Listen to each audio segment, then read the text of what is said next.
तो ये है सेंसे, जिसकी अपनी जिंदगी में बस एक ही ख्वाहिश है कि वो सुकून से मर सके। और एक दिन आखिरकार जब उसने अपनी जिंदगी से हार मान के ऐसा करने की कोशिश की तो अचानक ही एक ऐसे मैजिकल वर्ल्ड में पहुंच जाता है जहां उसे बिल्कुल भी नहीं होना चाहिए था, क्योंकि उसके पास सिर्फ और सिर्फ लेवल 1 के स्टैट्स होते हैं। जितने भी हीरोज अब तक इस वर्ल्ड में आए हैं, सेंसे उन सब में सबसे ज्यादा कमजोर है और उसके पास कोई स्पेशल स्किल भी नहीं। इसलिए सबको ऐसा लग रहा होता है कि शायद सेंसे गलती से इस वर्ल्ड में आ गया, लेकिन उसके पास एक ऐसी स्पेशल एबिलिटी मौजूद होती है जिसके रिवील होने के बाद लिटरली डीमन लॉर्ड तक उससे फटती है। सेंसे नाम का ये आदमी अपनी जिंदगी से परेशान होकर अपनी माशुका सच्चान के साथ इस दुनिया से जाने का फैसला करता है और वो लोग खुद को एक लाल धागे से बांध लेते हैं ताकि दोनों हमेशा आफ्टर लाइफ में साथ रह सकें। देख के तो ऐसा लग रहा था कि दोनों इस तेज बहाव वाले नदी में कूदकर अपनी जान देंगे, पर इससे पहले कि वो लोग ऐसा कुछ कर पाते हैं वहाँ एंट्री होती है अपने ट्रक की, जो उन दोनों को हिट करके वहीं खत्म कर देता है। और फिर बताया जाता है कि इस तरह एक राइटर और उसकी लवर का अंत हुआ।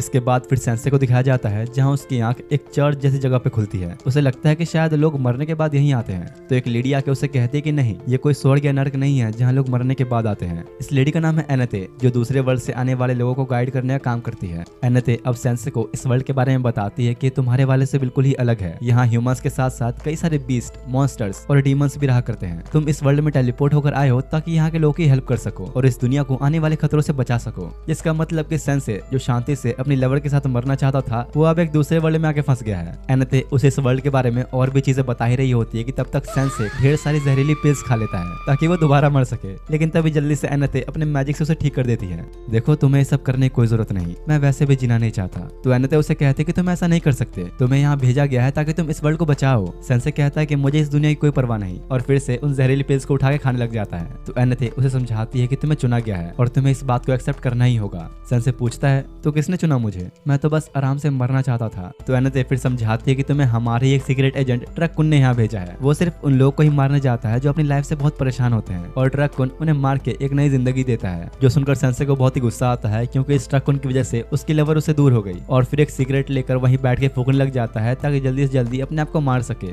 एनते अब सेंसे के स्टैट्स देखने की कोशिश करती है कि वो कितना पावरफुल है, क्योंकि दूसरे वर्ल्ड से आने वाले हर एक इंसान के पास कुछ न कुछ यूनिक पावर्स तो होती ही हैं। लेकिन जब उसने सेंसे के स्टैट्स देखे तो ऐसा कुछ भी नहीं होता, क्योंकि उसका लेवल है सिर्फ 1। अब तक के जितने भी एडवेंचरर्स इस वर्ल्ड में आए हैं, सेंसे उन सबसे ज्यादा कमजोर है, जो देख के वो खुद भी काफी हैरान होती है और उसे लगता है कि शायद इस बार ट्रकोन से कुछ गलती हो गई है। तभी सेंसे बैठे बैठे बोर हो जाने की वजह से अब बाहर जाने लगता है। तो एनते उसे रोकते हुए समझाते हैं कि ऐसा मत करो, तुम बहुत ही कमजोर हो, बाहर की दुनिया में टिक नहीं पाओगे। लेकिन उसे कोई फर्क ही नहीं पड़ रहा होता और कहता है कि तुम चिंता मत करो, बाहर जाके सबसे पहले मैं मरने के लिए एक अच्छी सी जगह ढूंढूंगा। तो एनते कहती है कि कम से कम तुम जाने से पहले अपने लिए एक प्रोफेशन चुन लेना चाहिए कि तुम इस वर्ल्ड में क्या बनोगे। इसमें भला चुनना क्या है, मैं तो हमेशा से ही एक राइटर हूँ। और ये कहते हुए सेंसे चला जाता है। एनते उसे देख के बहुत ही हैरान होती है क्योंकि वो आज तक किसी भी ऐसे इंसान से नहीं मिली। हर बार जब भी कोई बाहर की दुनिया से आता था तो उनके पास कुछ न कुछ स्पेशल पावर जरूर होती थी, लेकिन सेंसे उन सबसे बिल्कुल ही अलग है और शायद एनते सालों से किसी ऐसे के आने का इंतजार कर रही थी। इधर अब सेंसे को दिखाया जाता है जो बाहर आके अभी भी उन जहरीली पिल्स को ऐसे खा रहा था जैसे वो कोई टॉफी है। तभी ऊपर से एक लड़की की आवाज आती है जिसे एक पेड़ जैसे दिखने वाले मॉन्स्टर ने जकड़ रखा था और वो सेंसे से हेल्प मांग रही होती है, लेकिन उल्टा वो तो बस वहाँ खड़ा उसे चिल्लाते हुए देखता रहता है और कहता है, क्या नजारा है, मरती हुई औरतें कितनी ब्यूटीफुल लगती हैं, अरे पागल हो क्या, मेरी हेल्प तो करो। तो सेंसे उसे बचाने की एक्टिंग करते हुए कहता है, देखो मेरे हाथ तो वहाँ तक पहुंच ही नहीं रहे। इतने में तभी वो मॉन्स्टर अब सेंसे को भी जकड़ लेता है और दोनों साथ में लटकने लगते हैं। उस लड़की को बड़ा गुस्सा आता है कि तुम मेरे साथ आगे क्यों लटक गए, तुम्हें तो मुझे बचाना चाहिए था। और उसे बताते हैं कि इन प्री मॉन्स्टर्स के पास लाइफ फोर्स को खींचने की पावर होती है, कुछ ही देर में अब हम दोनों मारे जाएंगे। लेकिन भाई अपने सेंसे को कोई फर्क ही नहीं पड़ रहा होता, क्योंकि एक तरह से उसके मरने की विश पूरी हो जाएगी। वो मॉन्स्टर अब धीरे धीरे दोनों का लाइफ फोर्स खींचने लग जाता है और उस लड़की को लगता है कि सेंसे टपक गया। उसकी बॉडी में अब उन पिल्स की वजह से काफी सारा पॉइजन आ चुका था, तो अब उसे एब्जॉर्ब करने पर उल्टा बेचारे ट्री मॉन्स्टर में ही जहर फैल जाता है और ना चाहते हुए भी सेंसे की जान बच जाती है। उसके पॉइजन की वजह से वो मॉन्स्टर वहीं खत्म हो जाता है। तभी कहीं से एक ऑटोमेटिक आवाज आती है जो बताती है कि सेंसे ने प्री मॉन्स्टर को पॉइजन डैमेज देकर खत्म कर दिया।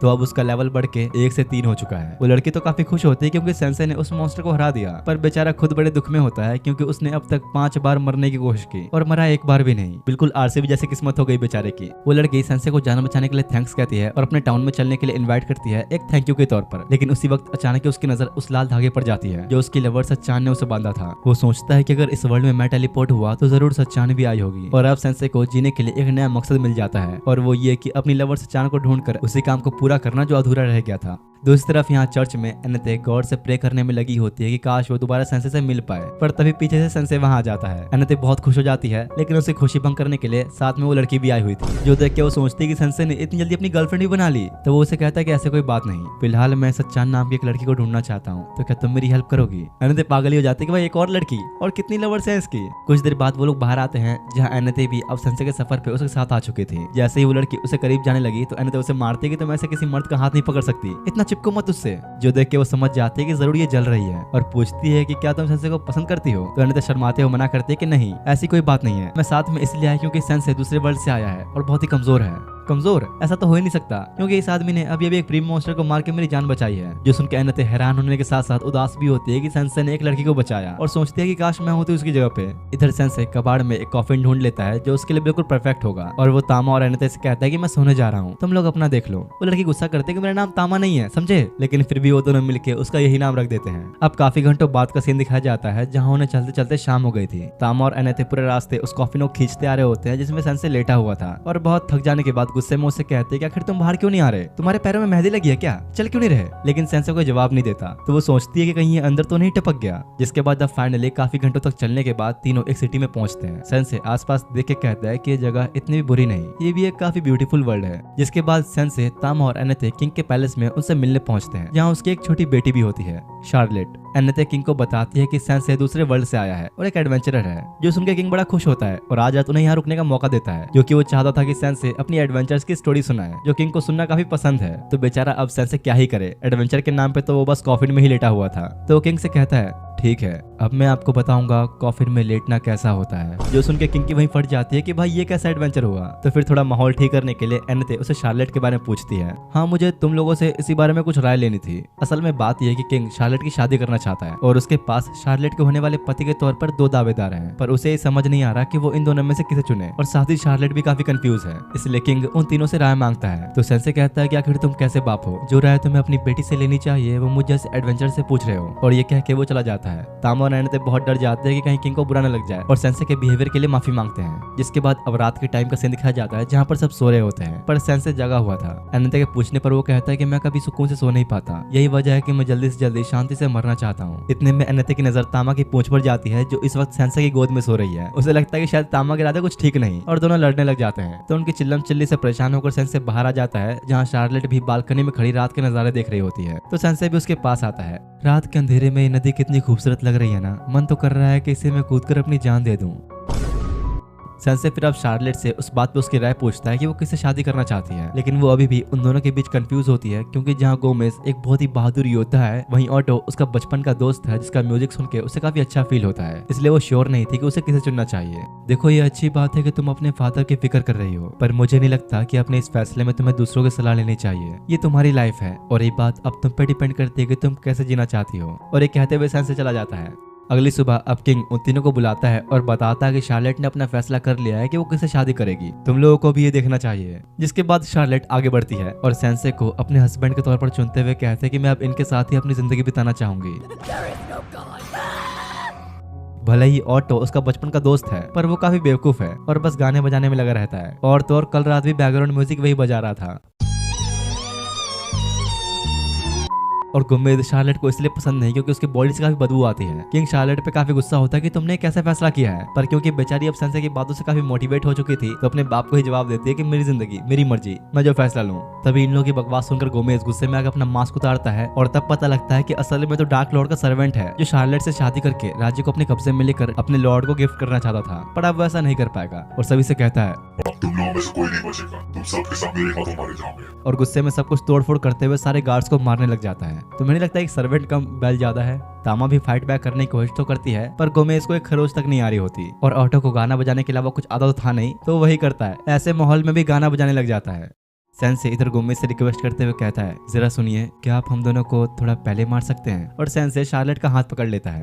ठीक है, तुम्हें ठिकाने लगाने के बाद मैं इस रांझी को मिट्टी में मिला दूंगा। देखो इससे हमारा कोई लेना देना नहीं, जो चाहे वो करो, बस पहले मुझे मार दो। और क्योंकि यार शार्लेट ने सेंसे के साथ शादी करने का फैसला किया था, तो इसका मतलब ये होता है कि वो अपने हस्बैंड के साथ जिएगी भी और मरेगी भी। पर जैसे ही गोमेज दोनों को मारने के लिए आगे बढ़ता है, शार्लेट को समझ में आ जाता है कि उसने बहुत ही गलत फैसला किया, क्योंकि अगर वो मर गई तो इस राज्य को संभालने वाला कोई भी नहीं बचेगा। सेंसे भी उसे रोता देख उसकी फीलिंग्स समझ जाता है और एंड मौके पे उसे खुद से दूर कर देता है। लेकिन इससे पहले कि गोमेज सेंसे को मारता, एनेते एक शील्ड बना देती है जो इतना पावरफुल होता है कि उल्टा गोमेज के ही सींग टूट जाते हैं। मौका देखते ही तामा भी अपना फाइनल अटैक करके गोमेज को सीधे दीवार पार करवाते हुए नदी में फेंक देती है।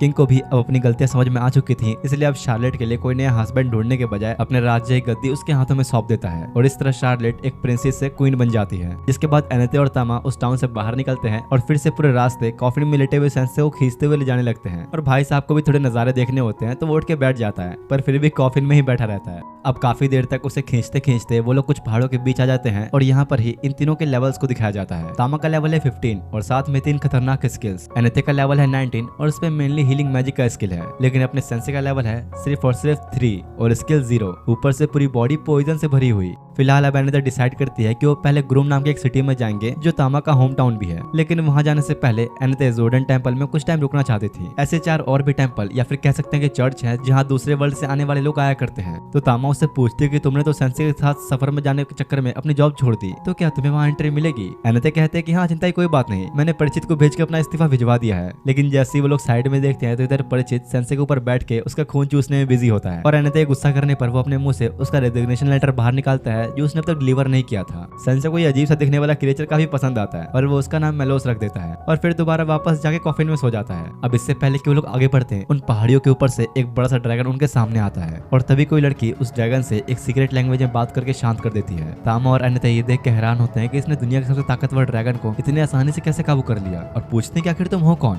शायद तुम लोगों को अंदाजा नहीं, लेकिन इस एरिया में अभी सिर्फ मेरे ही मॉन्स्टर्स घूम रहे हैं, तुम्हें जल्दी यहाँ से निकलना चाहिए। उन दोनों के पीछे पड़ा कॉफिन देखकर उसे लगता है कि शायद कोई मर चुका है, तो सेंसे बाहर आके कहता है कि शायद तुमने गलत समझ लिया, मैं तो बस थोड़ा आराम फरमा रहा था। एनेते कहते हैं कि प्लीज इसे माफ कर देना, ये बंदा थोड़ा अजीब है, बाहरी दुनिया से जो आया है। बाहरी दुनिया का नाम सुनकर वो लड़की ऐसे गुस्से में आ जाती है कि जैसे दूसरे वर्ल्ड से आए लोग उसके लिए कट्टर दुश्मन हो, पर एकदम से उन तीनों पर ही अटैक कर देती है। एनेते उसे रोकने की कोशिश तो करती है पर कोई फायदा नहीं होता, क्योंकि ये लड़की बहुत ही पावरफुल है और तुम्हें थोड़ी देर बाद पता लगेगा कि कौन है ये। इस लड़की का ऑरा इतना पावरफुल होता है कि वो दोनों खड़े भी नहीं हो पाते और उसके चेस्ट पर डार्क लॉर्ड का निशान होता है। तो सेंसे अब खुद आगे आके उसके पास चला जाता है, क्योंकि उसकी दुश्मनी सिर्फ दूसरे वर्ल्ड से आए लोगों से है और उसे कहता है कि तुम जो चाहो मेरे साथ कर सकती हो। वो लड़की भी अपना मौका बिल्कुल भी नहीं गवाती और अपने हाथों को सेंसे के आर पार कर देती है। याद रखना, मेरा नाम है वार्डेलिया और तुम्हारा खेल यहीं खत्म होता है। एनेते और तामा की हालत पहले खराब हो चुकी थी और सेंसे का इतना खून बहता देख वो लोग वहीं बेहोश हो जाते हैं। वार्डेलिया अब जाहिर ही होती है कि तभी सेंसे खड़ा होकर फिर से उसके सामने आ जाता है। तुम्हारी तरह मैं भी पहले किसी से इतनी नफरत करता था, मैं समझ सकता हूँ कि मुझ पर अपना गुस्सा निकालने के लिए भी तुम्हारे पास एक वजह होगी। सेंसे का इतना खून बहने के बाद भी वो इस तरह उससे बातें कर रहा है। ये देख के वार्डेलिया भी काफी डर गई और अपने ड्रैगन पे बैठ के जल्दी से वहां से निकल जाती है और सेंसे वहीं पे गिर जाता है। मिलोस पत्थरों के पीछे छुपकर ये सब देख रहा था और तीनों को बचाने के लिए जल्दी से उन्हें कारपेट पे लेकर टेंपल के अंदर पहुंचता है और यहाँ के प्रीस्ट एनेते की ही एक दोस्त ईशा थी, वो उन सबको हील कर देती है।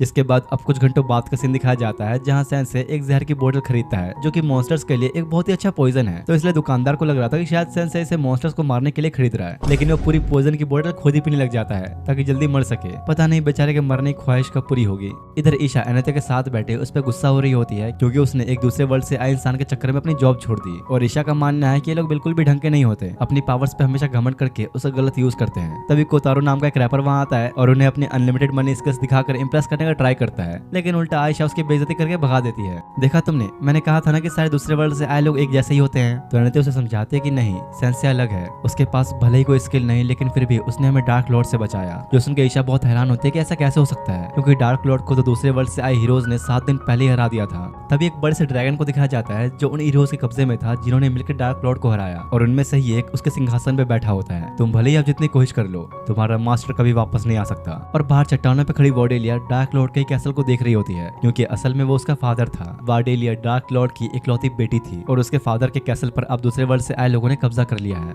तो इस तरफ इधर एनेते और तामो को समझ नहीं आ रहा होता कि अगर डार्क लॉर्ड पहले ही मर चुका है तो आखिर वो लड़की कौन थी और फिर सेंसे के इस वर्ल्ड में आने का क्या मतलब। उन्हें मामला कुछ अजीब तो लगता है, लेकिन फिलहाल वो इन सब बातों को छोड़कर शॉपिंग पे जाना चाहते थे, इसलिए वो दोनों अब सेंसे को एक बड़े से आर्मर में छुपा देते हैं ताकि वो फिर से कोई मुसीबत में ना फंसे। भाई इस सूट में तो आराम से 4 सेंसे फिट आ जाएंगे। अब तभी दिखाया जाता है कि टाउन में वुल्फ के ऊपर बैठे कुछ लोगों की एंट्री होती है और का लीडर सुजुकी सभी लोगों से आके कहता है अब कोई खतरा नहीं रहा, डार्क लॉर्ड अब नहीं रहा, तो तुम सब अब सुकून से जी सकते हो। सब लोग खुश होते कि फाइनली अब हर कोई आजाद है। तुम लोग खुश तो हो लिए, तो चलो अब काम की बात पे आते हैं। हम दूसरे वर्ल्ड के लोगों ने तुम्हारी दुनिया को बचाने के लिए अपनी जान तक दांव पे लगा दी, तो तुम्हारा भी फर्ज बनता है कि हमारा कर्ज अदा करो। तो इसलिए इस टाउन में अब हम लोगों का राज होगा। और कोतारो अनाउंस करता है कि इस टाउन पर अब लॉर्ड सुजुकी रूल करेंगे। सब लोग काफी हैरान होते हैं कि अब यहाँ क्या हो रहा है। इतने में तभी कोतारो की नजर एनेते और ईशा पर जाती है और सुजुकी को बताता है कि इन दोनों ने मेरी बहुत बेइज्जती की थी। तो सुजुकी को ये बात पसंद नहीं आती कि दूसरे वर्ल्ड से आए हीरो से कोई ऐसी बेइज्जती कैसे कर सकता है, और बदले के तौर पर एनेते के सर पे हाथ रख के उसे अपना पालतू पेट बना लेता है, क्योंकि उसके पास किसी को भी अपना पेट बनाने की स्किल्स हैं। तामा कोतारो पे गुस्सा हो रही होती है कि तुमने एनेते के साथ ये क्या किया, और उसे मारने की कोशिश कर रही होती है कि तभी सुजुकी उसे भी अपना पेट बना लेता है। ईशा सामने आके उसे सब रोकने के लिए कहती है, वरना उसके साथ अच्छा नहीं होगा। तो फिर सुजुकी टाउन के लोगों में अपना डर फैलाने के लिए अपने सारे पालतू मॉन्स्टर्स को हर जगह छोड़ देता है, और देखते ही देखते हर जगह तबाही शुरू हो चुकी थी। लोगों के घर आग में लिपटे हुए थे और हर कोई इधर उधर भागने लगता है। मुझे माफ करना, पर अब मैं तुम्हारे चर्च को अपने कैसल के तौर पर यूज करूंगा। साथ ही तामा भी सुजुकी के वश में थी और सेंसे को देखते ही उसके बॉडी आर्मर पे अटैक करने लग जाती है उसे बाहर निकालने के लिए। लेकिन जैसे ही आर्मर टूटा, हेलमेट जाकर उसे सर पे लगता है और वो वहीं बेहोश हो जाती है। तो सेंसे फिर उसे सेफ रखने के लिए एक डब्बे में बंद कर देता है। थोड़ी देर बाद वो अबीशा के पास आता है, तो वो उसे बताती है कि सुजुकी जब इस वर्ल्ड में आया था तो ऐसा बिल्कुल भी नहीं था, वो काफी ज्यादा कमजोर हुआ करता था। और सेंसे इन बातों को सुन के अपनी एक बुक में लिख लेता है, क्योंकि ऐसे लोगों के बारे में जानने में उसे काफी इंटरेस्ट आता है। और ईशा से कहता है कि मैं चर्च जा रहा हूँ सुजुकी से मिलने। तो फिर ईशा भी उसके साथ में आती है। कुछ देर बाद अब दोनों चर्च के गेट के सामने खड़े होते हैं। देखो मैं अब भी कह रही हूँ, तुम्हें कोई प्लान के बिना अंदर नहीं जाना चाहिए। जो सुनकर सेंसे अपनी जहर वाली बोतल निकालता है। तो ईशा को लगता है कि चलो ठीक है, जरूर उसके पास कोई प्लान होगा। लेकिन सेंसे ने तो खुद के पीने के लिए बोतल निकाली थी, जो देख के ईशा सदमे में चली जाती है। और सेंसे अब गेट खोल के सीधा अंदर पहुंच जाता है। फिर अब सेंसे सुजुकी के सामने आके उसे बताता है कि मैं तुम्हारी कहानी में काफी इंटरेस्टेड हूँ, इसलिए मैं तुम्हारे बारे में एक नॉवल लिखना चाहता हूँ। अच्छा तो सही है, फिर तुम मेरी हीरोगिरी के चर्चे अपने नॉवल में लिखना चाहते हो? तो नहीं, बल्कि मैं एक ऐसे इंसानी कहानी लिखना चाहता हूँ जिसे अपनी जरूरत से ज्यादा पावर ने अंधा कर दिया। सुजुकी गुस्से में अपने बीस्ट को अटैक करने के लिए भेजता है, पर ईशा बीच में आके उन सबको एक करके मारने लगती है और अपने सेंसे भाई साहब नॉवल लिखने में बिजी हो जाते हैं। पर ईशा उन सबको ज्यादा देर तक संभाल नहीं पाती और मौका देख के सुजुकी कुछ मैजिक अटैक्स करता है। लेकिन इससे पहले कि वो उन्हें लगता, मेलोस बीच में आ जाता है और सुजुकी का किया गया अटैक उसकी तरफ ही आ जाता है। दरअसल यार मेलोस ने अभी वही आर्मर का हेलमेट पहना हुआ है जो सेंसे ने पहले पहना था, और इसकी खासियत है मैजिक अटैक्स को डिफ्लेक्ट करना। कोतारो की भी ये देखा फट जाती है, क्योंकि उनके पास अब कोई भी वुल्फ नहीं बचा। लेकिन सुजुकी ने अभी भी एक को बचा कर रखा हुआ था और अपने सबसे पावरफुल वुल्फ को समन करता है, जिसने आते ही एकदम से जाके सेंसे के शोल्डर पर अटैक किया और उसे बाइट कर लेता है। पर क्योंकि उसकी बॉडी में सिर्फ और सिर्फ जहर ही भरा हुआ था, तो वो अब उस वुल्फ में भी चला जाता है और उसका खेल वहीं खत्म। दोनों की फट जाती है कि भाई अब क्या करें, और कोतारो जल्दी से वहां से भाग निकलता है। बुरी तरह फंस जाने पर सुजुकी अब अपने सबसे फाइनल वेपन एनेते को समन करता है और उसके ऑर्डर्स पर वो जाके ईशा पर अटैक भी कर देती है। पर ईशा अपनी ही दोस्त से लड़ना नहीं चाहती थी, तो अब सेंसे उसके सामने आता है ताकि उसे अपनी बातों से समझा सके। अरे बेवकूफ, तुम्हें मजाक लगता है क्या? मेरे स्पेल को अपनी बातों से खत्म करोगे? सेंसे अब एनेते से बात करना शुरू करता है और जैसा कि उसने सोचा था, एनेते उसे चाह के भी मार नहीं पाती, जो देख के सुजुकी जबरदस्ती उसे ऑर्डर देता है कि तुम्हें उसे मारना ही होगा। लेकिन एनेते सेंसे को मारने के बजाय उल्टा खुद को ही मार लेती है और वो सुजुकी के कंट्रोल से फ्री हो गई। उसे अपनी आंखों पर यकीन नहीं हो रहा होता कि इतने खतरनाक स्किल को सेंसे ने बस अपनी बातों से खत्म कर दिया। सुजुकी अपनी इतनी ज्यादा बेइज्जती झेल नहीं पाता और अपने आप को चाकू से मारने वाला होता है कि तभी सेंसे ने आकर उसे रोक लिया। देखो मेरी नॉवल अभी कंप्लीट नहीं हुई, तो तुम ऐसा नहीं कर सकते। और सेंसे उसे अपनी पूरी कहानी बताने के लिए कहता है, जिसके बाद अब सीन जाता है उसके पास्ट में, जहाँ हमेशा वो अपने स्कूल के बच्चों से बुली हुआ करता था। हर कोई बस उसे अपने एक पेट के तौर पर यूज किया करता था। सुजुकी ने मरने के बारे में भी कई बार सोचा, पर उसमें ये करने की भी हिम्मत नहीं थी। लेकिन फिर एक रात उसे ट्रक ने हिट किया और अगले पल उसकी आंख ईशा के सामने खुली। सुजुकी को ये स्किल मिली थी कि वो किसी को भी अपना पेट बना सकता है, जो कि देखा जाए तो सही में काफी अच्छी स्किल है। लेकिन इसके बावजूद टाउन के लोगों ने कभी उसके साथ अच्छा सलूक नहीं किया। वो हमेशा खुद को इम्प्रूव करने की कोशिश करता रहता, पर किसी ने भी उसकी रिस्पेक्ट नहीं की। और जिस बंदे ने इतना कुछ सहा हो, वो हीरो के बजाय विलन बनना ही पसंद करता है। और उसकी पूरी कहानी सुनने के बाद सेंसे कहता है, तो फाइनली मेरी नॉवल खत्म हुई। ये कहानी है एक ऐसे दुखी इंसान की जिसे इस दुनिया में एक हीरो के तौर पर जीने का एक मौका मिला, पर अपनी कमजोरी के कारण न ही वो एक हीरो बन पाया और न ही विलन। और सेंसे इस नॉवल को नाम देता है no longer allowed in another world, और यही नाम इस एनिमे का भी है। अचानक ही अब उस बुक से एक तेज लाइट बाहर निकलने लगती है और उसके सारे के सारे पेपर्स सुजुकी को चारों तरफ से घेर लेते हैं। तभी वहाँ एक टेलीपोर्टेशन मैजिकल सर्कल अपीयर होता है और देखते ही देखते सुजुकी अपनी जगह से गायब हो जाता है। ईशा और एनेते बहुत ही हैरान होते हैं। उन लोगों ने आज से पहले ऐसा कभी नहीं देखा था, क्योंकि सेंसे ने किसी तरह सुजुकी को वापस अपने वर्ल्ड में भेज दिया। और अब उसके स्टैट्स में एक स्पेशल स्किल ऐड हो जाती है, जो कि है राइटिंग।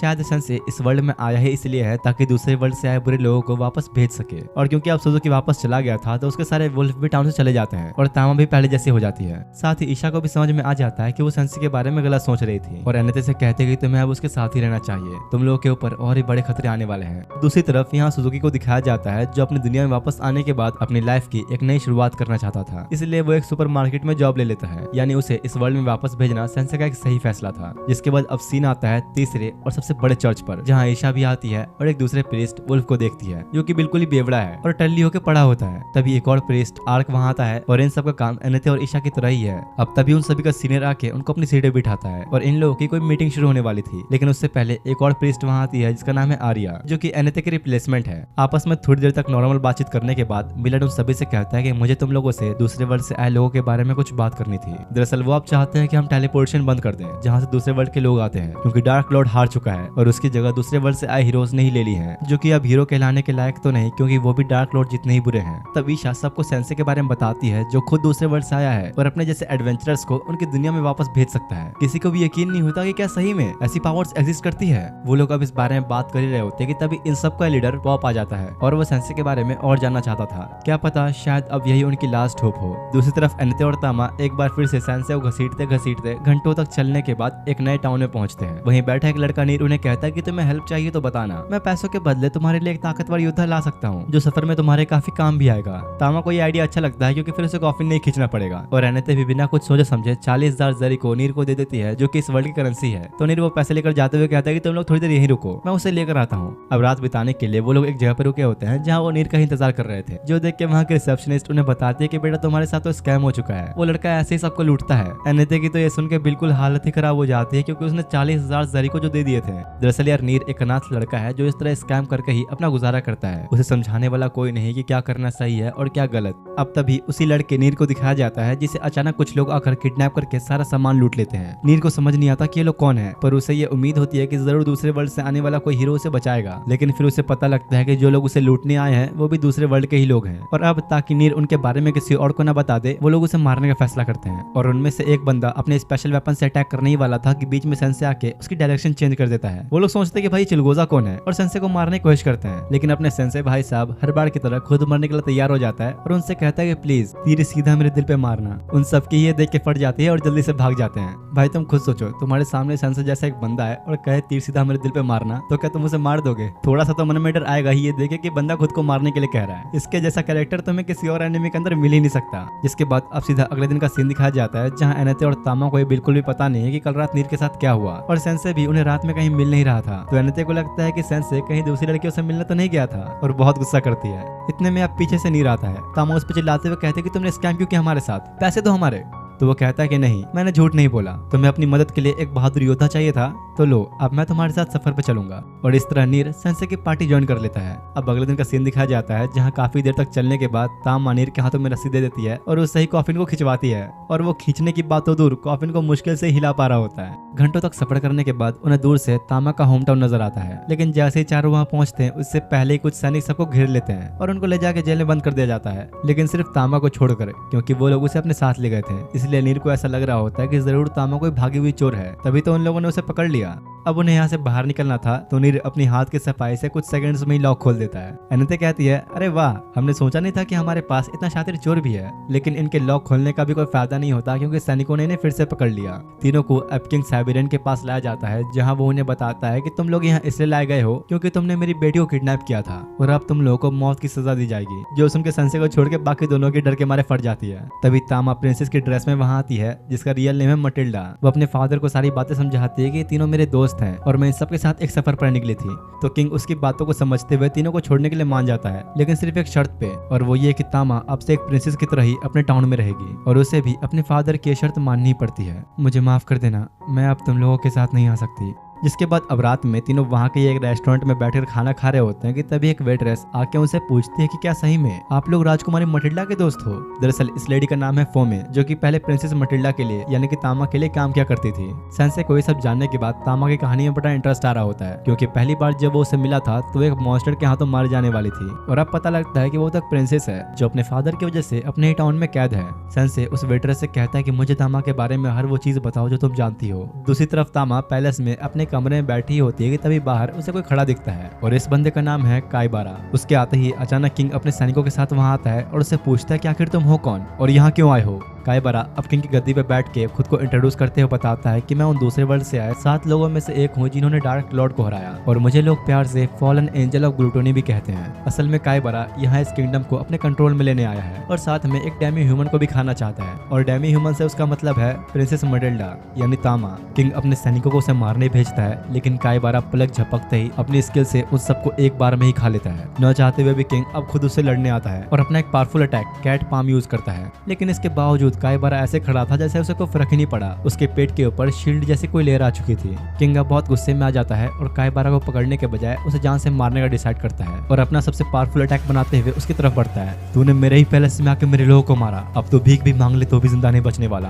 कायबारा भी तैयार होता है और इससे पहले कि दोनों में से कोई एक अटैक करता तामा वहां आ जाती है। वो कायबारा से लड़ने में अपने फादर की हेल्प करना चाहती थी पर किंग उसे मना करते हुए कहता है कि दूर रहो, तुम लियोन की जगह कभी नहीं ले सकती। दूसरी तरफ वही लेडी फाओमी सबको बता रही होती है कि तामा का काफी पहले एक ट्विन ब्रदर भी हुआ करता था जिसका नाम था लियोन, लेकिन 10 साल पहले एक तेज तूफानी रात में प्रिंस लियोन और उनकी मदर दोनों ही चल बसे, जिसके बाद से किंग बहुत दुख और दर्द में रहने लगे। तो तामा ने अपने फादर के खातिर गद्दी को संभालने के लिए अपने बाल कटवा लिए ताकि वो मार्शल आर्ट सीख के अपने फादर की नजर में एक काबिल योद्धा बने, लेकिन किंग ने कभी भी तामा के ऊपर अपना विश्वास नहीं रखा। अब वापस सीन प्रेजेंट में किंग और कायबारा की फाइट में आता है जहाँ किंग अभी भी तामा को फाइट से दूर रहने के लिए कह रहा होता है, लेकिन वो फिर भी नहीं मानती और खुद को साबित करने के लिए कायबारा के ऊपर अटैक करने के लिए चली जाती है। और उसी वक्त कायबारा अपनी स्किल का यूज करते हुए तामा को खाने ही वाला होता है कि तभी किंग बीच में आके उसे साइड करके बचा लेता है, लेकिन इस चक्कर में उसने अपना खुद का एक हाथ गवा दिया जो कायबारा खा लेता है। माफ करना प्रिंसेस, मैं तो तुम्हें टेस्ट करने वाला था पर तुम्हारा बाप बीच में आ गया। तामा ये देख के खुद पे कंट्रोल नहीं कर पाती और उस पर अटैक करने को दौड़ती है, पर तभी कैसल का एक शाही गार्ड ब्रियाड आके जल्दी से उसे लेके वहां से निकल जाता है। वो तामा को एनेते और बाकियों के पास लाके बताता है कि एक दूसरे वर्ल्ड से आए इंसान ने अचानक से पैलेस पे आकर अटैक कर दिया है और फिलहाल किंग अभी उसके कब्जे में है। दूसरी तरफ कायबारा किंग को लेकर राज्य की जनता के सामने आके ये ऐलान करता है कि अब से मैं तुम्हारा किंग हूँ और मुझे खाने में हर रोज यहाँ की औरतें चाहिए। अगर किसी ने फालतू की आवाज उठाने की कोशिश की तो वो भी नहीं बचेगा। लेकिन फिर भी ये सुनने के बावजूद उनमें से एक आदमी हीरो बनने की कोशिश करता है और उसके खिलाफ आवाज उठाता है, तो कायबारा सबके सामने उसे एक झटके में खा जाता है। हर तरफ अब भगदड़ मच जाती है और लोग डर के मारे इधर उधर भागने लगते हैं, पर अब इसका भी कोई फायदा नहीं क्योंकि कायबारा के मॉन्स्टर्स ने हर तरफ से उन्हें घेरे लिया होता है। तभी इधर तामा को भी होश आ जाता है और जल्दी से अपने फादर को बचाने के लिए जाने लगती है, लेकिन ब्रियाड उसे रोक लेता है क्योंकि तामा अकेले जीत नहीं सकती। एनेते उसे समझाती है कि तुम्हारा भाई लियोन और क्वीन के जाने के बाद तुम इस राज्य की आखिरी उम्मीद हो, तुम्हें यहीं रहना चाहिए। जिसके बाद सेन से नीर और एनेते को लेकर कायबारा के पहरेदारों के पास पहुंच जाता है और उन्हें कहता है कि मेरी एक ख्वाहिश है, मैं चाहता हूँ कि किंग कायबारा मुझे खा ले, इससे मुझे बहुत खुशी मिलेगी।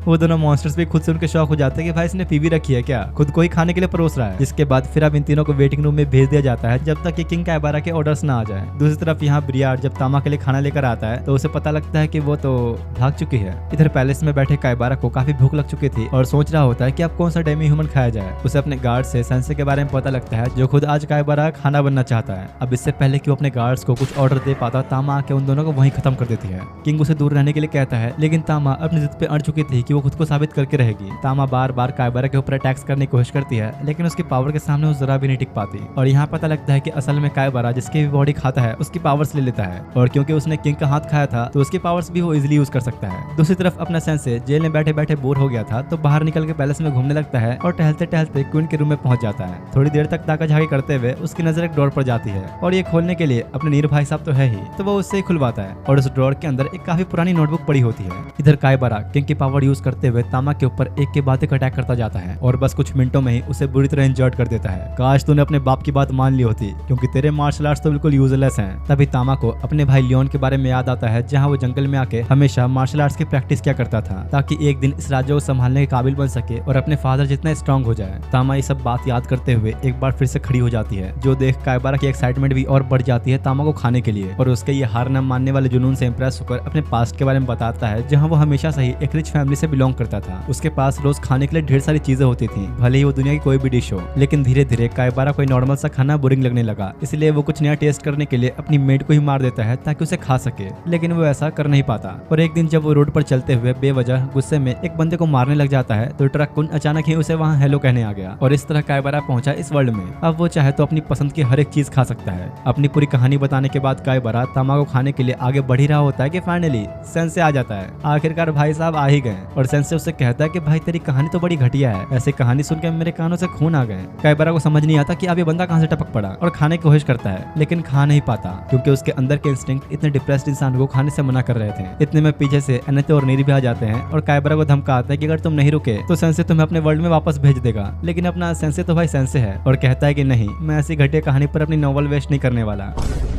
काइबारा अपनी ऐसी बेइज्जती सह नहीं पाता और फुल रेज मोड में आते हुए कहता है, तुम लोगों को शायद अभी मेरी ताकतों का अंदाजा नहीं, अब तुम में से कोई भी यहाँ से बच के नहीं जाएगा। इधर सेंसे ने इस बार तामा की कहानी को लिखा होता है और उसे उसकी नॉवल खोलने के लिए देता है, जिसके बाद ठीक वैसा ही हुआ जैसा पिछली बार हुआ था। लेकिन एनेते को देख के यकीन नहीं होता कि दूसरे वर्ल्ड वालों के अलावा यहाँ के लोगों के ऊपर भी सेंसे की पावर्स काम करती है। सेंसे अब तामा की कहानी एक्सप्लेन करते हुए कहता है कि तुम वो प्रिंसेस हो जिसने अपने भाई और माँ के गुजर जाने के बाद अपने पिता की आखिरी उम्मीद बनने की कोशिश की, लेकिन फिर भी उन्होंने तुम्हें कभी समझा नहीं। तो अब ये तुम्हारे ऊपर है कि तुम्हें अपने फादर की नजरों में एक अच्छी प्रिंसेस बनना है या अपने भाई की जगह इस राज्य को संभालना है। जिसके बाद तामा के हाथों पर डिवाइन बीस्ट क्रेस्ट का एक मार्क चमकने लग जाता है, जो कि असल में उसके हाथों पर बचपन से ही था। लियोन को भी इस बारे में पता था, लेकिन तामा अपने फादर को बताना नहीं चाहती थी। लेकिन असल में तो किंग को भी उसके इस मार्क के बारे में बचपन से ही पता था, पर उसने कभी तामा को ये पावर यूज करना नहीं सिखाया और आज किंग इस बात पे काफी पछता रहा होता है। तामा अब लड़ने के लिए पूरी तरह तैयार होती है, पर काइबारा को तो ऐसा लग रहा होता है कि कुछ भी कर ले, मेरा कहां ही कुछ बिगाड़ पाएगी। लेकिन इस बार ऐसा नहीं होता। तामा कैट डिस्ट्रैक्शन का यूज करते हुए उसका ध्यान इधर उधर भटकाती है और फिर अपने डिवाइन क्रेस्ट का यूज करते हुए काइबारा को बीच से ही चीर डालती है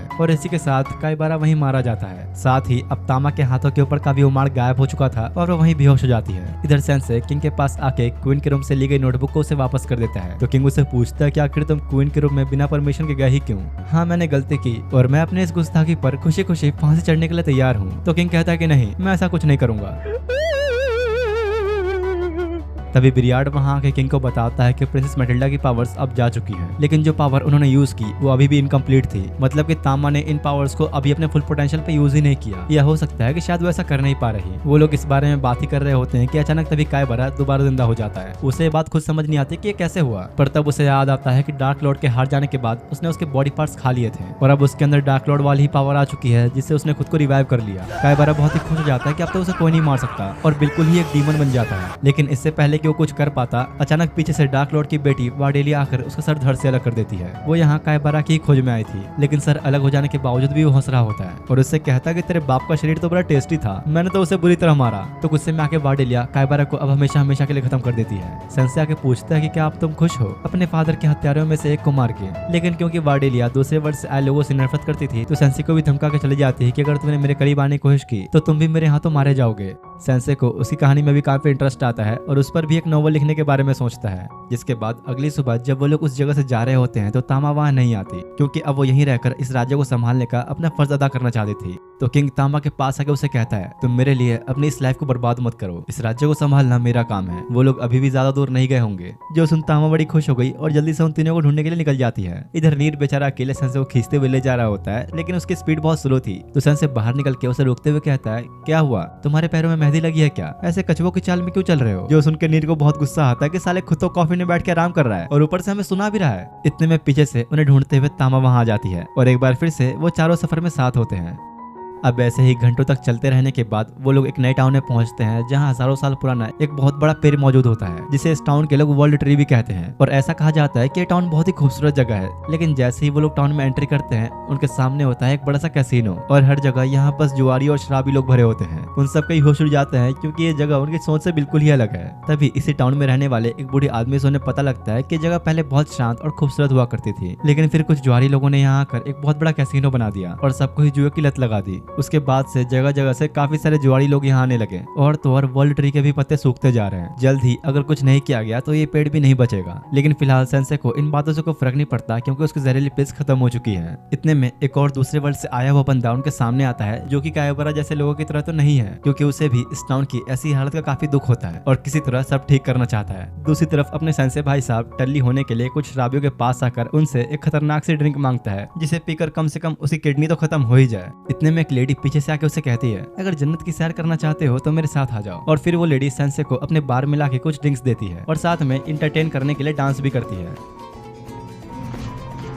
इधर एनेते ने तो सेंसे की याद में आंसुओं का समुद्र बहा दिया होता है। तभी वही लेडी नशे में डूबे हुए सेंसे को उनके पास लेकर आती है और इसे छोड़ के चली जाती है। वो बूढ़ा आदमी बताता है कि इस लेडी के हाव भाव ठीक नहीं, क्योंकि वो हमेशा इसी तरह लोगों को टल्ली करके उन्हें अपने वश में कर लेती है। सालों पहले जब कसिनो के मालिक ने कसिनो बनाया था तो उसने उसके ठीक बगल में ही अपना एक बार खोल लिया था। जिसके बाद अब अगले दिन का सीन दिखाया जाता है जहाँ सुबह होते ही सेंसे चुपचाप उस लेडी के बार की तरफ निकल जाता है। एनेते रोकने की कोशिश करती है तो यामादा कहता है कि अब कोई फायदा नहीं, वो पूरी तरह उस लेडी के वश में है। अब इधर सेंसे उसके बार में आ गया होता है और यहाँ पता लगता है कि इस लेडी का नाम है एशचे। सेंसे उसे रात को इतने पिलाने के लिए थैंक्स कहता है और पूछता है कि क्या तुम्हारे पास कोई ऐसी ड्रिंक है जिसे पीकर मैं सीधा जन्नत पहुंच जाऊं। तब बातों बातों में एशचे सेंसे को वर्ल्ड ट्री के बारे में बताते हुए कहती है कि यहाँ के लोगों का ऐसा मानना है कि वर्ल्ड ट्री के अंदर एक स्पिरिट मौजूद है जिसने अब तक उस पेड़ को बचाए रखा है। और एशचे की बात का मतलब क्या है तुम्हें थोड़ी देर में समझ में आ जाएगा। तभी कसिनो का मालिक अपने कुछ पंटरों के साथ एशचे के बारे में आता है और वो लोग अपने बिजनेस के बारे में बात करने लगते हैं कि कैसे यहाँ के लोगों में और ज्यादा जुए और नशे की लत लगाई जाए। तो एशचे फिर उसे अपने डील के बारे में याद दिलाते हुए कहती है कि तुमने तो कहा था कि तुम ऐसा कुछ नहीं करोगे। और इन लोगों की बातों से ये पता लगता है कि एशचे ने टाउन के लोगों को कसिनो से दूर रखने के लिए कसिनो के बॉस को काफी मोटे पैसे खिलाए हैं, लेकिन अब उसका लालच और बढ़ चुका है और वो कस्टमर्स के जरिए अपना प्रॉफिट बनाना चाहता था। वो अपने चमचे साबू को टाउन के लोगों को कसिनो लेकर आने के लिए कहता है और एशचे उसे रोकने की कोशिश करती है, नहीं तो ये टाउन पूरी तरह बर्बाद हो जाएगा। लेकिन जैसे ही उन लोगों ने बाहर आकर देखा तो उन्हें पता लगता है कि कसिनो को तो यामादा डिस्ट्रॉय कर चुका है। वो लोग अब लड़ने के लिए जाते हैं, लेकिन यामादा इस लेवल पर होता है कि बिना ज्यादा एफर्ट लगाए सबको पेल देता है, जो देख कसिनो के मालिक और उसके चमचों की फट जाती है और फाइनली वो लोग इस टाउन को छोड़ के भाग जाते हैं। सब लोग काफी खुश होते हैं कि इतने सालों से चल रही आ रही प्रॉब्लम को यामादा ने बस एक दिन में ही सॉल्व कर दिया। एशचे उसे थैंक्स कहती है टाउन के लोगों की हेल्प करने के लिए, लेकिन यामादा के साथ साथ वो सब लोग भी अब भी ऐसा सोच रहे होते हैं कि एशचे कसिनो के मालिक के साथ मिली हुई थी और उसकी काफी बुराई करने लगते हैं। तो सेंसे आके उन्हें कहता है, तुम साले अंधभक्त, एक ने जो कह दिया उस पर विश्वास कर लिया। अगर एशचे यहाँ ना होती तो तुम सब उस कसिनो में कहीं टल्ली होकर पड़े होते। यामादा को ये जानने के बाद काफी बुरा लगता है, क्योंकि थोड़ी देर पहले वो भी एशचे की बुराई कर रहा था। लेकिन सेंसे के बताने के बाद भी यामादा के अलावा किसी को भी एशचे पे भरोसा नहीं होता, तो इसलिए आखिर में उसे सबके कहने पर टाउन छोड़ के जाना ही पड़ता है। वो बुढ़ा आदमी यामादा से थैंक्स कहता है और एक रिक्वेस्ट करते हुए कहता है, क्या तुम वर्ल्ड ट्री के नीचे बैठे उन पियक्कड़ लोगों को वहां से हटा सकते हो, क्योंकि वो लोग उस पेड़ के पत्तों को बेचकर बहुत ज्यादा प्रॉफिट कमा रहे हैं। तब यामादा को समझ में आता है कि असल में तो इस टाउन के लोग खुद वर्ल्ड ट्री के पत्तों को बेचकर पैसा कमाना चाहते हैं। उसने अब तक ये सब किया था उस पेड़ को बचाने के लिए, पर यहाँ के लोग तो फिर से वही सब चीजें शुरू करना चाहते हैं जिससे वर्ल्ड ट्री बर्बाद हो रहा है। एक भिखारी को सोने का लोटा ही पकड़ा दो, लेकिन फिर भी वो भीख ही मांगेगा। वही हाल है इस टाउन के लोगों के साथ। इधर अब सेंसे की पार्टी इस टाउन से जाने के लिए निकलने लगती है, लेकिन तभी नीर की नजर वर्ल्ड ट्री पर जाती है जिसके पत्ते अब झड़ रहे थे और उनके देखते ही देखते कुछ मिनट्स के अंदर पूरा वर्ल्ड ट्री सूख जाता है और सारे पत्ते टूट जाते हैं और बुड्ढे का तो मुंह खुला खुला रह जाता है। तभी सेंसे के सामने वर्ल्ड ट्री स्प्लिट आती है, जो कि और कोई नहीं बल्कि एशचे थी। उसकी नजर में बस सेंसे ही था जिसने उसे समझने की कोशिश की, इसलिए वो जाने से पहले उसे थैंक्स कहते हुए एक बहुत ही अनमोल गिफ्ट देती है और वो गिफ्ट है सेंसे की जहरीली पिल्स का अनलिमिटेड सप्लाई। अब तो शायद बेचारे के मरने की ख्वाहिश पूरी हो ही जाएगी।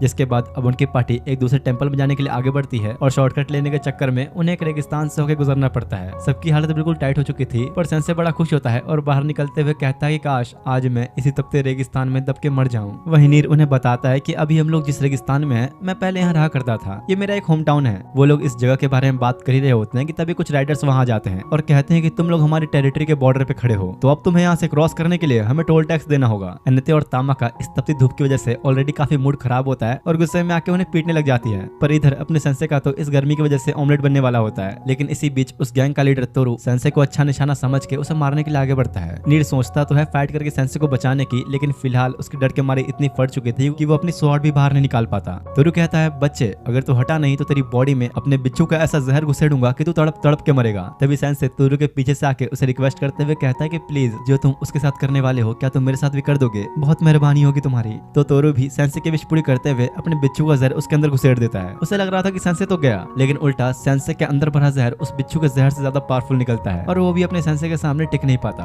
तोरू गुस्से में सेंसे को मारने आगे बढ़ता ही है कि तभी उन्हें किसी वुल्फ की आवाज आती है, जो सुनकर वो बाकी लोग भी डर जाते हैं और उसका साथी तोरू को जल्दी से निकलने के लिए कहता है। लेकिन फिर भी जाते हुए तोरू सेंसे को कहते हुए जाता है कि वो अपने बिच्छू का बदला जरूर लेने आएगा। नीर शर्मिंदा होकर सेंसे से माफी मांगता है कि वो उनसे लड़ने के बजाय वो बस खड़ा देखता रहा। कोई बात नहीं, तुम भी जल्द ही अपने स्वॉर्ड को यूज करना सीख जाओगे। फिलहाल एनेते नीर से कहती है कि अगर तुम सही में इस जगह के बारे में जानते हो तो हमें पहले यहाँ से किसी सेफ जगह पे ले चलो। तो अब नीर शाम होते होते उन्हें एक छोटे से घर के पास लेकर आता है और वहाँ के कुछ बच्चे नीर को पहचान भी लेते हैं, क्योंकि पहले वो इसी ऑर्फनेज में रहा करता था। इस जगह की केयर टेकर एक बुढ़ी औरत होती है जो नीर को देख के काफी खुश होती है और कहती है कि आखिरकार तुम आ ही गए। अब चारों अंदर जाते हैं जहाँ सबके लिए काफी सारा खाना मौजूद होता है और इस सुनसान रेगिस्तान के बीच इन लोगों के पास इतना अच्छा खाना इसलिए है क्योंकि कोई इंसान रोज रात को ऑर्फनेज के बच्चों के लिए बाहर खाना छोड़ जाता है। अचानक अचानक फिर से उन्हें एक वुल्फ की आवाज आती है, जिस वजह से उन्हें काफी अलर्ट रहना पड़ता है क्योंकि ये वुल्फ इस पूरे रेगिस्तान का इकलौता शिकारी है जो इंसानों को भी कच्चा चबा सकता है। जिसके बाद अब रात में सबके सो जाने के बाद सैंसे बाहर आके उस वुल्फ के कारनामा को देखने लगता है कि वो किस तरह अपना शिकार करता है। तभी बाहर से कुछ आवाजें आने पर नीर की भी आंख खुल जाती है और वो खिड़की पर किसी की परछाई देख के डर जाता है। उसकी फट तो गई थी लेकिन फिर भी हिम्मत करके स्वॉर्ड लेकर बाहर आता है, जहाँ उसे वही आदमी मिलता है जो उनके लिए खाना छोड़कर जा रहा था और बहुत डर जाता है। नीर उससे वजह पूछता है करने की, तो वो कहता है कि बस मुझे खुशी मिलती है इन छोटे छोटे मासूम बच्चों का पेट भरकर। इस आदमी का नाम है सेतु और वो कुछ देर तक इस तरह बैठकर नीर से बातें करता है। लेकिन फिर कुछ टाइम बाद सुबह हो गई होती है और सेतु नीर को फलों को टोकरी देकर जाने लगता है। तो नीर उसे नाश्ते के लिए रुकने के लिए कहता है पर वो मना कर देता है क्योंकि फिलहाल वो बच्चों के लिए बस इतना करके बहुत खुश है। सेतु फिर अब नीर को कुछ फ्रूट के पेड़ों के पास लेकर आता है जहाँ से वो जितना भी चाहे फ्रूट ले जा सकते हैं। तो नीर जल्दी जल्दी उन्हें इकट्ठा कर लेता है। जिसके बाद जब वो ऑर्फनेज में वापस आया तो तामा और अनिता देखते हैं कि आज तो बड़ा खुश लग रहा है, आखिर मामला क्या है। इतने में वो बूढ़ी औरत आके उन्हें बताती है कि उन छोटे बच्चों में से एक को कुछ बुरे लोगों ने पकड़ लिया है। जब वो लोग देखने के लिए बाहर आते हैं तो यहाँ तोरू अपने बिच्छू चाविस का बदला लेने के लिए आया होता है। नीर एक बार फिर से उन सबको देखते ही काफी डर जाता है और अपनी स्वॉर्ड बाहर नहीं निकाल पाता। तभी चुपके से सेतु आके नीर को साइड में लाता है, जहाँ उसे अब भी खुद पे बहुत गुस्सा आ रहा होता है कि आखिर वो लड़की नहीं पा रहा। और सेतु को नीर की ये हालत देख के अपनी कुछ मेमोरीज याद आती है और बताता है कि मेरे साथ भी कुछ टाइम पहले ऐसा ही हुआ था। उस वर्ल्ड में मेरे पास कोई पावर्स नहीं थी और मैं कभी भी अपने साथी की हेल्प नहीं कर पाया, इसलिए मैं नहीं चाहता कि मेरी तरह तुम्हें किसी को खोना पड़े। और तभी सेतु एक वुल्फ में ट्रांसफॉर्म हो जाता है, यानी कि सेतु ही वो वुल्फ है जिसने पूरे इलाके में अपना खौफ बिठा रखा है। सेंसे भी वहीं पास में खड़ा सब देख रहा होता है और अब वो अपनी नई कहानी सेतु के ऊपर लिखने लगता है। इधर सेतु अपने वुल्फ वाले रूप में आके तोरू और उसके साथों से लड़ना शुरू हो जाता है, लेकिन भला अब इतने खूंखार भेड़िए से कौन ही टक्कर ले, इसलिए तोरू उस बच्चे को छोड़ के जल्दी से वहां से भागने लगता है। सेतु किसी को भी भागने देना नहीं चाहता था और मारने के लिए उसका पीछा कर ही रहा होता है कि तब भी नीर हिम्मत करके अपनी स्वॉर्ड निकाल के सेतु के खिलाफ खड़ा हो जाता है। नीर उसे समझाता है कि तुम एक अच्छे इंसान हो, तुमने उन बच्चों को बचा लिया तो अब तुम्हें रुक जाना चाहिए। लेकिन इस वक्त सेतु आउट ऑफ कंट्रोल हो चुका था और उल्टा नीर के ऊपर ही हमला करने लगता है, जो देख के नीर ने कुछ भी ना करते हुए अपनी स्वॉर्ड नीचे रख दी। और फाइनली नीर कैसा करते ही किसी तरह सेतु खुद पे कंट्रोल लाता है, जिसके बाद अब वो सबको अपनी पास्ट की स्टोरी बताता है कि कैसे उसने एक एक्सीडेंट में काफी पहले अपने पेरेंट्स को खो दिया था और वो हमेशा अकेला जीता रहा। काफी सारे लोग उसे बुरा भला भी सुनाते हैं, लेकिन एक दिन कहीं से उसकी लाइफ में एक लड़का आता है जो अक्सर सेतु की मदद क्या करता था और देखते देखते टाइम बीतने के साथ दोनों काफी अच्छे दोस्त भी बन गए। लेकिन ये सब ज्यादा दिन तक नहीं चल पाया, कुछ लोगों ने उसके दोस्त को बुरी तरह पीटा। सेतु ने उसे बचाने की कोशिश तो की थी पर अपने पैरों की वजह से वो ऐसा नहीं कर पाया। तो इस पर सेंसे कहता है नहीं, वजह तुम्हारे पैर नहीं थे, तुम उसे बचा नहीं पाए क्योंकि तुम में हिम्मत ही नहीं थी। तो नीर ये सुन के गुस्सा करता है कि आखिर तुम ऐसा कैसे कह सकते हो, लेकिन फिलहाल अभी यही सच है। अब सेतु पर लिखी हुई सेंसे की बुक चमकने लगती है और सारे पेजेस उसे घेर लेते हैं। सेंसे कहता है कि भले ही तुमने कुछ गलतियां की हैं पर इसकी वजह से ही तुमने काफी सारे अच्छे काम भी किए हैं, जैसे कि ऑर्फनेज की रक्षा करना और यहाँ के सारे बच्चों का पेट भरना। जाने से पहले अब वो बच्चे भी सेतु को अलविदा कहते हैं और वो अपने वर्ल्ड में टेलीपोर्ट हो जाता है। सेतु ठीक उसी जगह पर टेलीपोर्ट होता है जहां ट्रक ने उसे हिट किया था और उसका वही दोस्त उसे उठाने उसके पास आता है।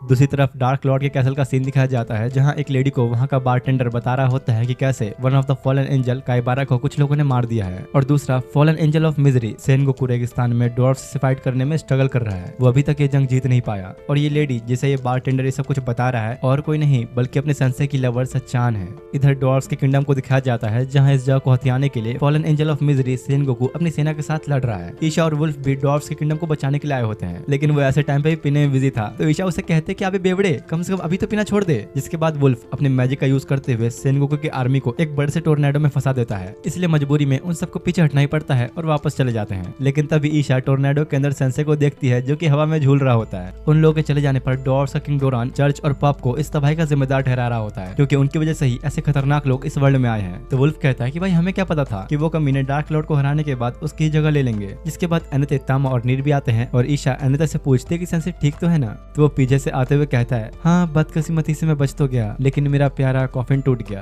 अरे अरे तुम उसकी चिंता मत करो, मैं तुम्हें कॉफिन दिला दूंगी। तभी वुल्फ आता है और मिलोस की नजर उसकी फीमेल मिलोस से मिलती है और अपने भाई को देखते ही प्यार हो जाता है। सेंसे वुल्फ का शुक्रिया करता है उस टोर्नेडो में फंसाने के लिए, क्योंकि काफी टाइम बाद उसे नियर डेथ एक्सपीरियंस मिला। ईशा अब अनिते और बाकियों को ड्वार्फ्स और फॉलन एंजल सेनगोकू के बीच की वॉर के बारे में बताती है, जो फिलहाल ड्वार्फ्स के किंगडम के लिए ही चल रही है। तो तामा बताती है कि मैं पहले ही काइबारा नाम के एक फॉलन एंजल को हरा चुकी हूँ, लेकिन वुल्फ को यकीन नहीं होता और कहता है कि जरूर वो बहुत कमजोर रहा होगा। फॉलन एंजल्स को हराना एरेगेलो की बस की बात नहीं। लगता है तुम हमें हल्के में ले रहे हो, तुम सेंसे के बारे में नहीं जानते। ये अपनी पावर से किसी को भी उसके वर्ल्ड में वापस भेज सकता है। तो वुल्फ कहता है कि हाँ, मैंने इसके बारे में सुना तो है, पर मुझे नहीं लगता कि सेंसे जैसा कोई फॉलन एंजल को हरा सकता है। दूसरी तरफ सेनगोकू वापस कैसल में लौट आया होता है और बताता है कि फिलहाल आज तो हमें जंग छोड़नी पड़ी, लेकिन कल हम इसे कंटिन्यू करेंगे। तो वही बारटेंडर उसे मना करते हुए कहता है, नहीं तुम नहीं, इस काम के लिए अब कोई और जाएगा। और वो फॉलन एंजल ऑफ ग्रीड को भेजने का फैसला करता है। वैसे यार देखो, इस एनिमे के अंदर बताया तो नहीं गया, लेकिन मुझे ऐसा लगता है कि अब बारटेंडर ही इन सब का लीडर है और सबसे स्ट्रॉन्ग भी। इधर अब सेंसे को दिखाया जाता है जहाँ वो मेलोस के उदास चेहरे को देख के समझ जाता है कि लौंडा प्यार में पड़ चुका है और कहता है कि चलो ठीक है, तुम्हारी लव स्टोरी को आगे बढ़ाने में मैं हेल्प करूंगा। इसके बाद दोनों वुल्फ के पास जाते हैं जहाँ उसके साथ एक फीमेल मेलोस भी होती है और काफी सारी लड़कियों ने उसे घेर रखा होता है। और क्योंकि भाई मुझे वुल्फ की परिचित का नाम नहीं पता, तो मैं उसे फीमेल मेलोस ही बोलूंगा। वुल्फ के वहां से जाने के बाद सेंसे अब हर जगह उसका पीछा करने लगता है, जहाँ वुल्फ एक घर के पास आकर दरवाजा खटखटाते हुए कहता है, ये मैं हूँ,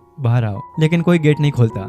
ठीक है, मैं इस जंग के खत्म होने के बाद दोबारा आऊंगा। सेंसे देख के समझ जाता है कि जरूर वो अपनी लवर से मिलने आया होगा और चुपचाप वहां से चला जाता है। इसके बाद अगले दिन का सीन दिखाया जाता है जहां डोनान फिर से अपनी डॉर्फ्स की आर्मी के साथ वॉर में उतरता है और इस बार डॉर्फ्स की साइड ही जीत रही होती है। तब ईशा की नजर एक ड्रैगन के ऊपर पड़ती है जो तेजी से उनकी तरफ ही आ रहा होता है और असल में ये डार्क लॉर्ड का ड्रैगन है। वुल्फ बड़े कॉन्फिडेंस में होता है क्योंकि उसने पहले भी बहुत से ड्रैगन्स को मार गिराया था, लेकिन इससे पहले कि वो अटैक करता उसकी नजर ड्रैगन के ऊपर बैठे हुए शख्स पे पड़ती है जो सेनगोकू नहीं, फॉलन एंजल ऑफ ग्रीड होती है। वुल्फ उसे देख के बहुत ही हैरान हो चुका था और वहीं खड़ा फ्रीज हो जाता है, कुछ भी नहीं कर पाता। ईशा उसे रोकने की कोशिश तो करती है, लेकिन एंजल ऑफ ग्रीड के सामने उसका टिक पाना बहुत ही मुश्किल है। और तभी यहाँ पता लगता है कि असल में वुल्फ इस फॉलन एंजल का मास्टर हुआ करता था, इसलिए ग्रीड अब वुल्फ को उठा के ले जाती है और मजबूरी में उन्हें ये वॉर बीच में रोकनी पड़ती है। और जिस तरह ग्रीड वुल्फ को लेकर गई, ईशा को लगता है कि जरूर वो रिडन टेंपल पे गई होगी। जिसके बाद अब रात का सीन दिखाया जाता है जहाँ सेंसे उसी घर के पास आ जाता है वुल्फ के बारे में कुछ जानने के लिए। लेकिन हैरानी की बात तो ये होती है कि जब वो दरवाजा खुलता है तो एक बूढ़ी औरत बाहर निकलती है। सेंसे खुद शौक में होता है और उसे कुछ समझ ही नहीं आता।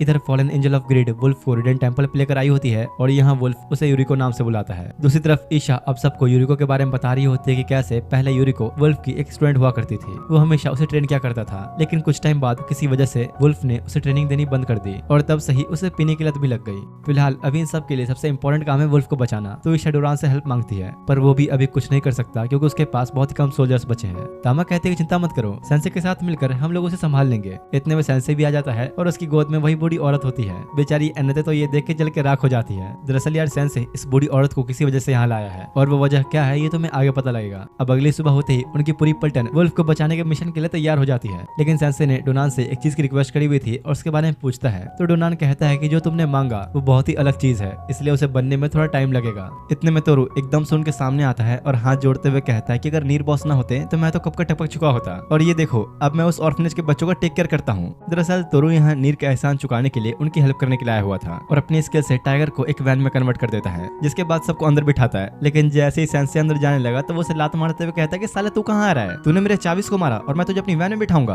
और तोरू बाकी सबको लेकर निकल जाता है। तामो उसे रोकते हुए सेंसे को लेने के लिए कहती है, पर वो नहीं मानता। इधर वो बूढ़ी औरत सेंसे से कहती है कि मैं भी तुम्हारे साथ वुल्फ से मिलने जाना चाहूंगी। अब फिर से एनेते और बाकी को दिखाया जाता है जहाँ वो लोग रिडन टेंपल पहुंच जाते हैं और यहाँ काफी सारे प्रीस्ट घायल पड़े हुए थे, मतलब कि यूरिको यहीं पर है। जैसे ही वो लोग अब टेंपल के अंदर जाते हैं तो सामने वुल्फ बंधा हुआ मिलता है और यूरिको भी बैठी हुई थी और खुद का इंट्रोडक्शन देते हुए कहती है, मैं हूँ यूरिको, एक दूसरे वर्ल्ड से आने वाली लड़की जिसे वुल्फ ने ट्रेन किया, लेकिन फिलहाल अब मैं एक फॉलन एंजल हूँ। और तभी यूरिको अपने स्किल्स का यूज करते हुए कुछ स्केलेटन्स को समन करती है। तामा, नीर और तोरू उन सबको मारना शुरू कर देते हैं, पर जितना वो अपने अटैक्स कर रहे थे उतना ही वो और ज्यादा बढ़ते जा रहे थे। तो ईशा यूरिको से इन सब की वजह पूछती है कि आखिर तुम ऐसे क्यों बनी, जिस पर फिर वो अपने पास्ट के बारे में बताती है कि जब मैं इस वर्ल्ड में आई तो वुल्फ ने मुझे ट्रेन किया अपने स्किल को सही ढंग से यूज करने के लिए और डार्क लॉर्ड को हराने के लिए। वुल्फ और यूरिको के बीच काफी टाइम तक सब कुछ सही चल रहा था, लेकिन एक दिन एक नई लड़की हिकारी इस वर्ल्ड में टेलीपोर्ट होकर आई, जिसके बाद से ही वुल्फ ने धीरे धीरे यूरिको के ऊपर ध्यान देना छोड़ दिया और हिकारी को ट्रेन करने लगा। यहाँ तक कि उसने उन दोनों के बीच हिकारी को चुना डीमन लॉर्ड से लड़ने के लिए। यूरिको को बहुत ही बुरा लगता है और गुस्से और जलन में आके उसने हिकारी को अपनी स्किल से मार डाला। यही वजह है कि अब यूरिको फॉलन एंजल ऑफ ग्रीड बन चुकी है। लेकिन इससे पहले कि वो दोबारा उन लोगों पर अटैक करती, सेंसे अपनी फरारी में जो उसने डोरान से कह के बनवाई थी उससे बिल्कुल हीरो टाइप एंट्री मारता है और साथ में वो बूढ़ी औरत भी आई होती है, जिसे देखकर यूरिको काफी हैरान हो गई क्योंकि वो बूढ़ी औरत और कोई नहीं बल्कि हिकारी ही है। सेंसे कहता है, मैंने तुम्हारी छोटी बहन की कहानी लिख ली, बस अब तुम्हारी कहानी का पार्ट बचा हुआ है। सभी सुन के शौक हो जाते हैं कि ये दोनों असल में सगी बहनें हैं और यहाँ पता लगता है कि दरअसल यूरिको हिकारी से हमेशा से नफरत करती थी क्योंकि उसकी वजह से यूरिको को कभी आम लड़कियों की तरह बाहर घूमने का मौका नहीं मिलता था। इसलिए वो जब इस वर्ल्ड में आई तो बहुत खुश थी क्योंकि वो फिर जो चाहे कर सकती थी। लेकिन फिर हिकारी के आ जाने के बाद उससे सब कुछ दोबारा छिन गया और ये बातें याद करके गुस्से में यूरिको हिकारी को मारने वाली होती है कि तभी सेंसे बीच में आ जाता है।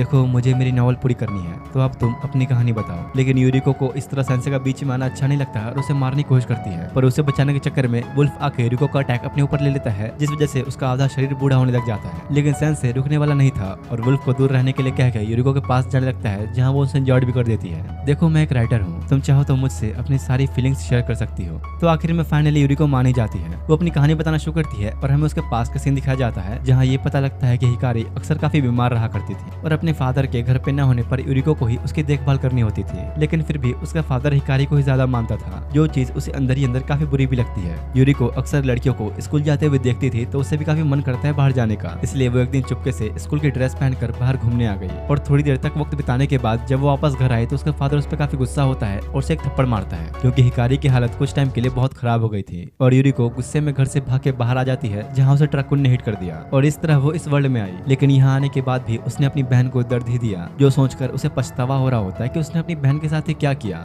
नहीं, तुम गलत नहीं हो, तुमने जो भी किया बस अपनी खुशी के लिए किया। और हिकारी भी यूरिको को गले लगा लेती है, जिसके बाद सेंसे हिकारी की इस वर्ल्ड में आने की असली वजह बताता है कि कैसे यूरिको के चले जाने के बाद वो काफी उदास से रहने लगी थी। हिकारी को ऐसा लगने लगा था कि उसने अपने जीने की उम्मीद ही खो दी। यही वजह है कि ट्रकुन ने उसे भी हिट करके इस वर्ल्ड में भेज दिया। ये जानने के बाद यूरिको को समझ में आता है कि वो अपनी बहन के बारे में कितना गलत सोच रही थी। साथ ही वुल्फ को भी अपनी गलती समझ में आ जाती है, क्योंकि जब हिकारी इस वर्ल्ड में आई थी तो यूरिको उससे मिलकर काफी खुश हुई थी। लेकिन जब हिकारी को यह पता लगा कि उसकी बहन डार्क लॉर्ड को हराने वाली है, तो उसने यूरिको के बजाय खुद को इस काम के लिए आगे रखना चाहा, क्योंकि इस दुनिया में उसे खुश रहने का मौका मिला है। तो हिकारी चाहती थी कि वो अपनी जिंदगी खुल के जी सके। तो शायद अगर वुल्फ ने उस टाइम सही फैसला लिया होता तो ये सब कभी होता ही नहीं। फिलहाल इधर अब दोनों की कहानी लिखने के बाद सेंसे की नॉवल कंप्लीट हो चुकी थी और हर बार की तरह टेलीपोर्टेशन प्रोसेस स्टार्ट हो जाता है और अब यूरिको के किए गए मैजिक का भी असर खत्म हो जाता है, जिससे हिकारी, वुल्फ और बाकी सब भी ठीक हो जाते हैं और इसी के साथ दोनों बहनें वापस अपने वर्ल्ड में चली जाती हैं।